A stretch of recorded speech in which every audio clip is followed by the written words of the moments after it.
오늘 설교 본문이 지난주 설교 본문하고 똑같죠? 지난주에는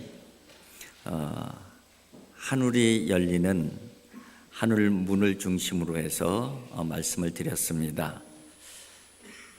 오늘은 열린 하늘 문 안을 보니까 그 안에는 어마어마한 장면들이 보였어요.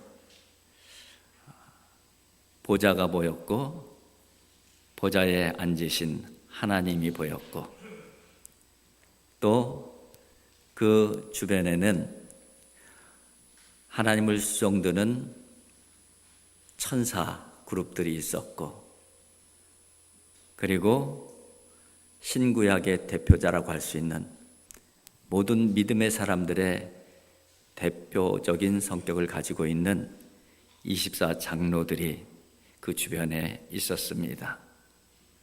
그리고 그 천사들과 그 24 장로들은 보좌에 앉으신 하나님을 찬양하는 그런 찬양의 내용이 지금 그려지고 있는 것이죠. 그러니까 사도 요한이 천국을 봤는데 천국의 첫 모습이 천상에서 드려지는 예배의 모습이었던 것이죠. 그것이 오늘 그 본문의 또 내용이고 오늘 설교의 중심되는 그런 내용이 될 것입니다. 살펴보면은 이제 그 요한이 하나님 앞에 있는데 하늘문이 꽉 열렸어요. 그러면서 동시에 성령의 감동이 되어져요. 성령의 감동이 되어지면서 큰 나팔 소리 같은 음성이 들리는데 이런 음성이 들립니다. 이리로 올라오라. 이후에 마땅히 일어난 일을 내게 보이리라. 그 음성이 사도 요한에게 들리는 것이죠. 그렇게 성령의 감동이 된 그 요한이 그 음성을 듣고 이제 순식간에 아마 하늘 그 보좌 가까이에 갔던 것 같아요. 그리고 보니까는 거기에는 하나님의 보좌가 보였고 그 하나님의 보좌에는 하나님이 앉아 계시는데 하나님의 모습을 어떻게 도저히 설명할 수가 없는 거예요. 그래서 비유와 상징으로 하나님의 모습을 표현을 합니다. 그것이 바로 오늘 본문 말씀 3절의 말씀이에요. 보좌에 앉으신 하나님을 어떻게 표현하고 있는지 한번 3절 같이 한번 읽어보도록 하겠습니다. 앉으신 이의 모양이 벽옥과 홍보석 같고 또 무지개가 있어 보좌에 둘렸는데 그 모양이 녹보석 같더라. 세 종류의 보석으로 하나님을 설명하고 있어요. 하나님의 모습이 벽옥과 같고 홍보석과 같다. 그렇게 표현하고 있어요. 이 벽옥은 하나님의 거룩함과 하나님의 정결을 상징적으로 보여주는 거예요. 그러니까 사도 요한이 하나님을 봤는데 느껴지는 감동이 뭐냐면 하나님은 온전히 거룩하신 분으로 느껴지는 거예요. 정말 깨끗한 하나님의 정결하심이 느껴지는 거예요. 그것을 벽옥과 같다. 그렇게 표현하고 있는 것이죠. 또 홍보석과 같다. 그렇게 거룩함과 정결함이 한편으로 느껴지고 한편으로는 하나님의 심판과 진노가 또 느껴져요. 그것이 바로 홍보석을 통해서 느껴진 그런 사도 바울의 하나님 인식이었던 것이죠. 그리고 뒤에는 무지개가 딱 하나님 보좌 뒤에 무지개가 있어요. 무지개는 성경에서 무지개는 뭐를 상징합니까? 하나님의 언약을 상징해요. 언약이 하나님이에요. 하나님께서 하나님의 백성들에게 주신 언약, 그 언약이 있기에 하나님이 나와 관계된 하나님이 되어지는 거예요. 나의 하나님이 되어주시는 것이죠. 이 무지개를 통해서 언약을 주시고 언약을 이루시고 언약을 성취하시는 하나님, 그 하나님이 느껴지는 거예요. 그 하나님이 경험되어지는 것이죠. 그리고 그 무지개는 빨주노초 파남보 이런 색으로 사도 요한에게 비춰지는 것이 아니라 녹보석같이 빛나는 거예요. 녹보석같이. 녹보석의 의미는 하나님의 은혜와 자비를 상징하는 것이에요.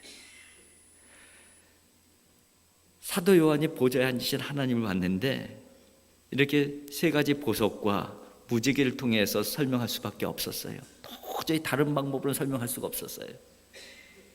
근데 그 하나님이 어떤 하나님이냐? 바로 거룩하신 하나님. 그러나 심판하실 하나님. 또 우리에게 언약을 주시고 언약의 백성을 통해서 이루어 가실 하나님의 놀라운 은혜들을 경험하는 것이죠. 그리고 그 하나님은 무엇보다도 은혜의 하나님이에요. 자비 하나님, 사랑의 하나님. 그런 하나님으로 이 요한의 눈에 비춰졌던 거예요. 그러면서 이제 그 하나님의 모습을 보면서 이제 5장으로 넘어오게 되면은 그 하나님을 조금 더 구체적으로 그 묘사한 내용이 나오는데, 그 보좌에 앉으신 그 하나님께서 오른손에 뭔가를 들고 계셨어요. 근데 오른손에 들고 계신 것은 두루마리예요. 근데 그 두루마리는 7인으로 봉해진 두루마리예요. 그래서 그 7인으로 봉해진 그 두루마리를 이렇게 들고 계신 하나님. 근데 요한이 보니까는 그 두루마리가 7인으로 봉인되어져 있는데 그 7인으로 봉인되어진 그것을 떼어서 펼쳐 볼 사람이 아무도 없는 거예요. 그래서 너무 슬펐어요. 그래서 요한이 막 웁니다. 울어요.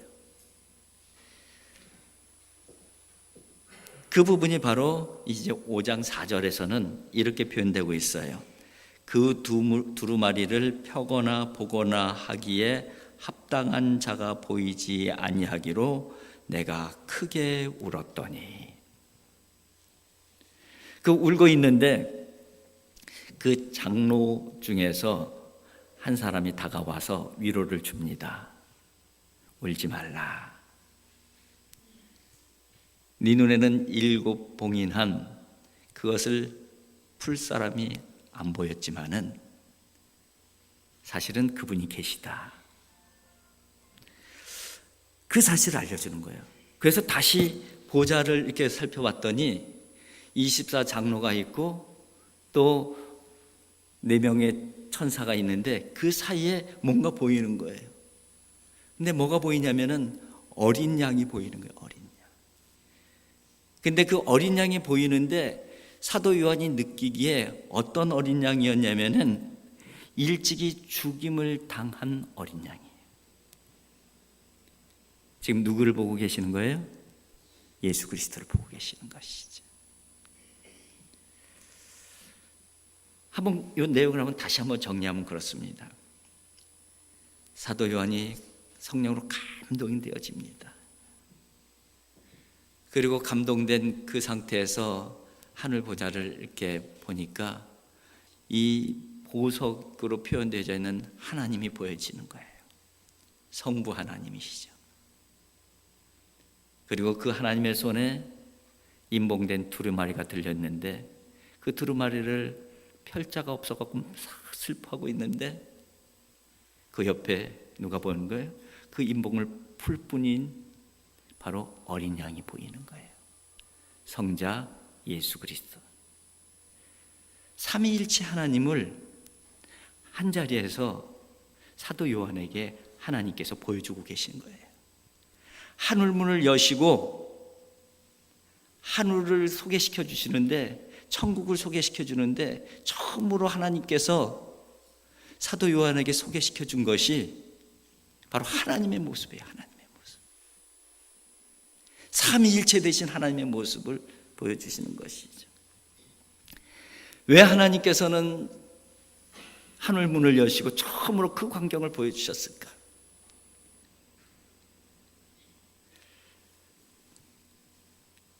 예전에 본 영화 중에 어떤 영화인지 생각도 잘 안 나요. 근데 그 장면만 생각이 나는데, 한 소년이 무대에 바이올린을 켜려고 이렇게 서 있어요. 근데 너무 떨리는 거예요. 너무 떨려고 이러고 있어요. 이 치긴 쳐야 되겠는데 너무 무섭고 떨리는 거예요. 그러다가 눈을 이렇게 들었어요. 근데 객석 저 끝에서 아빠가 일어서서 딱 이러고 있는 거예요. 그게 무슨 메시지겠어요? 아들, 떨 거 없어. 아빠가 있잖아. 그 아이는 그 아빠의 모습을 보면서 힘을 내갖고 연주를 시작하는 거예요. 훌륭하게 연주를 끝내요. 하늘 문을 여시고 왜 하나님께서 하나님의 모습을 먼저 보여주셨을까요? 그런 의미예요. 요한에게 그 메시지를 주시는 거예요. 두려워할 거 없다. 내가 있잖아. 그 말씀을 해주시는 거예요. 여러분, 하나님 그런 하나님이셔요. 우리가 참 힘들고 두렵고 떨릴 때에 우리가 눈을 들기만 하면은 저쪽에서 하나님이 그런 하나님이라는 것이죠. 여러분, 그 하나님이 우리의 아버지셔요. 그래서 우리가 힘내서 사는 것이잖아요. 그래서 우리가 두려움 가운데서도 용기를 가지고 달려가고 있는 것이잖아요. 우리가 그 하나님의 백성이고 그 하나님의 자녀라는 것이 얼마나 감사하고 얼마나 기쁜 것이고 얼마나 큰 특권인지 모릅니다. 우리가 그 특권을 믿고 특권을 알고 특권을 누려야 되는 것이죠. 바로 그것이 우리들의 특권임을 여러분들이 꼭 기억할 수 있기를 바랍니다. 그런데 그 하나님 주변에 누가 있다고요? 네 부류의 천사가 있고 또 24장로들이 있는데, 이 두 부류의 존재들이 뭐를 하고 있냐면은 하나님의 보좌를 향해서 찬양과 경배를 하고 있어요. 찬양과 경배. 그 내용이 오늘 4장의 내용의 주된 내용들입니다.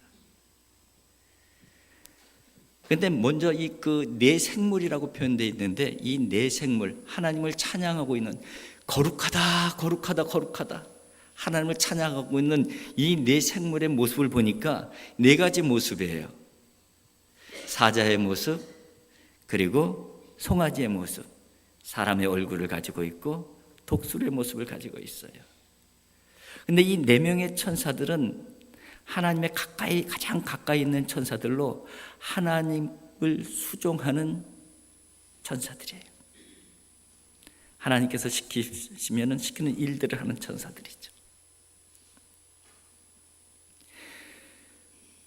이 천사들의 그 모습은 하나님께서 이 땅에 오셨을 때에 하시는 일들을 상징적으로 보여주시는 거예요. 다시 표현하면은 이 땅에 오신 예수 그리스도께서 어떤 모습으로 어떤 일을 위해서 오시는가를 이 천사들, 수종된 천사들을 통해서 상징적으로 보여주고 계시는 것이죠. 사자는 왕을 의미해요. 왕. 예수 그리스도는 하늘의 왕권을 가지고 이 땅에 오신 분이에요. 그것을 누가 기록하고 있어요? 마태가 기록하고 있어요. 마태가 기록한 예수님은 왕이신 주님이에요. 왕이신. 그래서 마태복음을 사자복음이라고 우리는 부르고 있어요. 송아지, 사실은 황소예요. 황소. 황소는 순종하는 일꾼, 순종의 종을 상징합니다.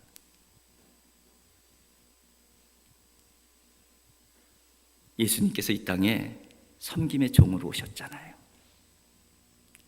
그것을 잘 표현하고 있는 것이 마가복음이에요. 마가복음. 그래서 마가복음은 황소복음이라고 그래요. 섬김의 주를, 섬김의 예수님을 가장 잘 표현하고 있는 복음서예요. 그리고 사람, 예수님께서도 본인을 인자라고 표현을 하셔요. 인자의 아들이라고 표현도 하시고 사람의 모습으로 오셨다는 거예요. 그리고 사람들의 친구가 되어주셨어요. 그들이 세리이건 죄인이건 상관없어요. 그들의 친구가 되어주신 것이죠. 사람들의 친구, 죄인과 세리의 친구가 되어주신 예수님을 가장 잘 표현하고 있는 것이 누가복음이에요. 누가복음. 그래서 어렵고 힘들고 고통당하고 병든 자들을 가장 많이 찾아다니시고 돌보시는 것을 부각시킨 복음서가 누가복음이에요. 누가복음. 요한복음은 독수리 복음이라고 합니다.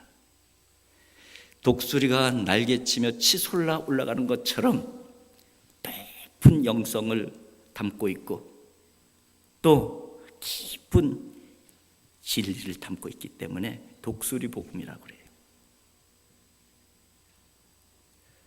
요한복음 1장 1절이 어떻게 출발하냐면요, 이렇게 출발을 해요. 태초에 말씀이 계시니라. 이 말씀이 하나님과 함께 계셨으니 이 말씀 곧 하나님이시라. 태초에 말씀이 계시니라. 이 말씀이 하나님과 함께 계셨고 이 말씀은 하나님이시다. 이 말씀이 우리에게 임했다는 것을 말씀하고 있는 것이잖아요.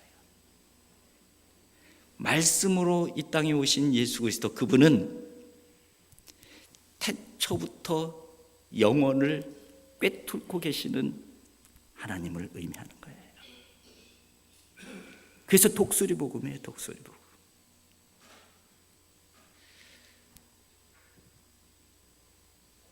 예수님은 왕으로 이 땅에 오셨어요. 예수님은 섬김의 종으로 이 땅에 오셨어요.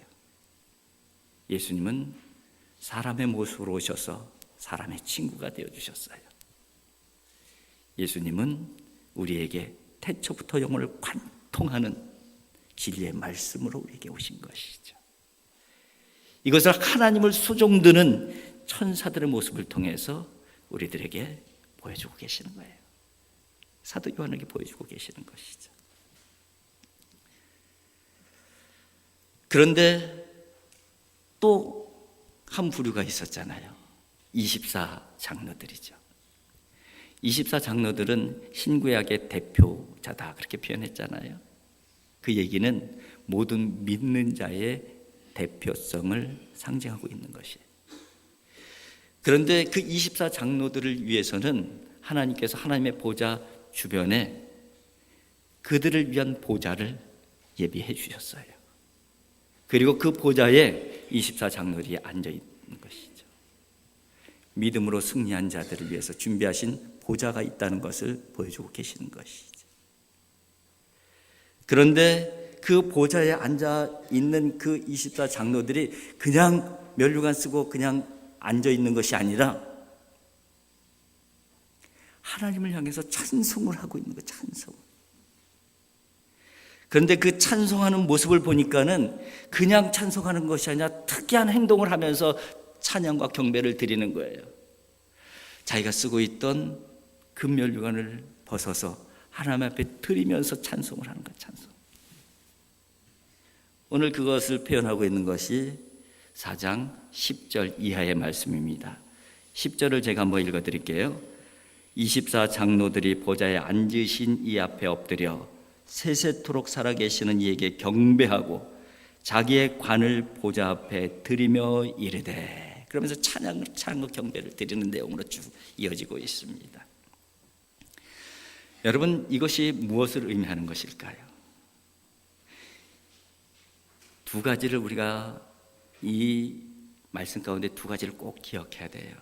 하나는 모든 존재들의 가장 중요한 일은 하나님을 찬양하고 경배하고 예배하는 일이다. 그 메시지가 담겨져 있는 거예요. 천사건 사람이건 천상의 존재이건 이 땅의 존재이건 모든 존재는 모든 존재에게 가장 중요한 것, 그것은 하나님을 찬양하고 하나님을 경배하고 하나님을 예배하는 것이다. 그것이 마땅한 일이라는 거예요. 하나님은 찬양받고 경배받고 예배받으시기에 합당하신 분이시라는 것이죠.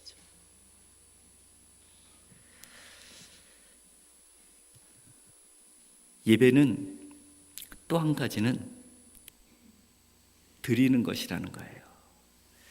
면류관을 드리면서 경배하잖아요. 보좌에 앉아서 면류관을 탁 쓰고 예배하는 게 아니고 보좌에 앉아서 면류관을 쓰고 있다가 엎드립니다. 오늘 본문에 보면은. 그리고 면류관을 벗어서 하나님 앞에 드리면서 경배 찬양을 하고 있어요. 예배의 성격을 얘기하는 거예요. 영광은 하나님께. 예배는 내 만족을 위해서 드리는 것이 아니라는 거예요. 예배는 하나님의 영광, 그것만이 있는 거예요. 그것만이 참된 예배예요. 예배의 주인공은 하나님이셔요. 예배의 주인공은 사람이 아니에요. 그 사실을 잃어버리면은 예배에 실패하게 되어져 있어요.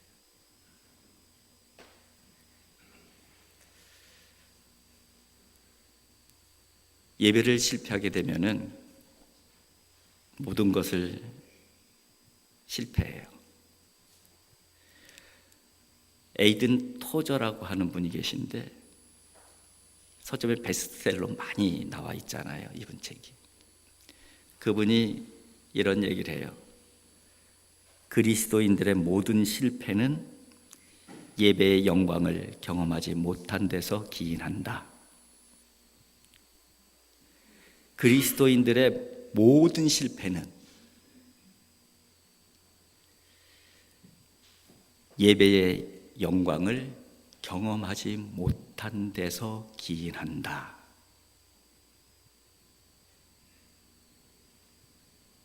모든 일의 실패가 예배의 실패에서 시작되고 있다는 것을 말하고 있는 것이죠. 반대로 생각하면은 예배를 성공하면 모든 것의 성공이 시작이 되어지는 것이죠. 성경에서 예배는 그만큼 중요하고 비중 있게 다뤄지는 아주 중요한 주제들이에요. 하나님께서 하늘문을 여시고 요한에게 처음 보여주신 하나님의 모습, 그리고 하나님께 예배하고 경배하는 천상의 예배의 모습을 보여주셨어요. 그런데 오늘 본문을 이해하려면은 앞쪽에 나와 있는 1장 10절을 한번 읽고 넘어가면 좋습니다. 1장 10절 같이 한번 읽어볼까요? 주의 날에 내가 성령에 감동되어 내 뒤에서 나는 나팔 소리 같은 큰 음성을 들으니 주의 날에, 주의 날에, 우리로 말하면은 주일날에, 그런 표현이에요. 그러니까 사도 요한이 밤모습에 유배되어져 있음에도 불구하고 주일날이 되어지게 되면은 하나님 앞에 예배하기 위해서 혼자서 예배의 자리로 나왔다는 거예요.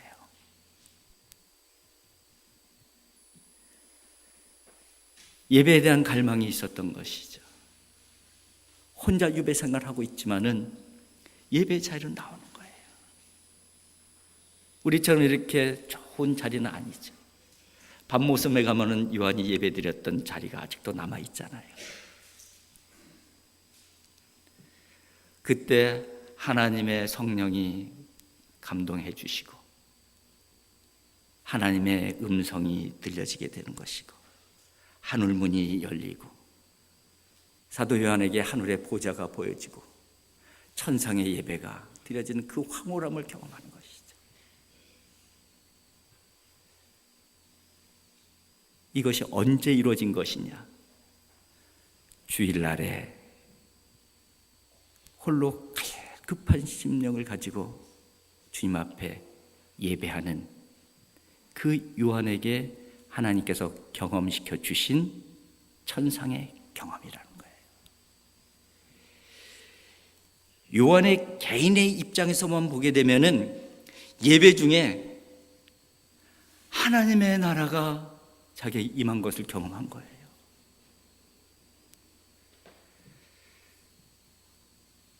여러분, 지금 사도 요한의 나이는 90세의 노인입니다. 그런데 하나님 앞에 엎드려서 예배하는 그 노종에게 하나님께서는 천상의 예배를 보여주시면서 인생의 새로운 전환점을 맞게 해주셔요. 그리고 나이 90에 인생의 최고의 클라이막스를 경험하게 하셔요. 이것이 바로 밤모섬에 두려움과 고독 가운데 떨고 있는 요한에게 다가오신 하나님의 모습이고 하나님의 은혜인 것이죠. 여러분, 하나님은 그런 하나님이셔요. 그러하기에 하나님은 찬양받으시기 합당하신 분이시고 경배와 예배를 받으시기 합당하신 분이시고 그러하기에 우리는 마땅히 하나님을 예배하는 자로 세워져 있어야 되는 것이죠. 여러분, 반드시 예배에 성공하시기 바랍니다. 하나님께서 이 자리에 불러주신 것은 하나님께서 주일에 주님의 날에 여러분들을 을지로 예배당에 불러주신 것은 가장 큰 목적은 예배를 받으시기 위해서예요. 찬양과 경배를 받으시기 위해서예요. 그리고 하나님께서 하늘의 경험들을, 하나님의 모습을, 하나님의 자비하심을, 하나님의 은혜를 내려주시기 위해서인 것이죠. 바로 그것이 이 예배의 자리에서 일어난 역사라는 것이죠. 예배가 성공하면 우리의 인생이 성공하는 거예요. 여러분, 오늘 예배가 성공함으로 말미암아 또 한 주간의 여러분들의 삶이 실패가 아니라 성공하는 삶으로 이어질 수 있기를 주님의 이름으로 축복을 드립니다. 기도하겠습니다.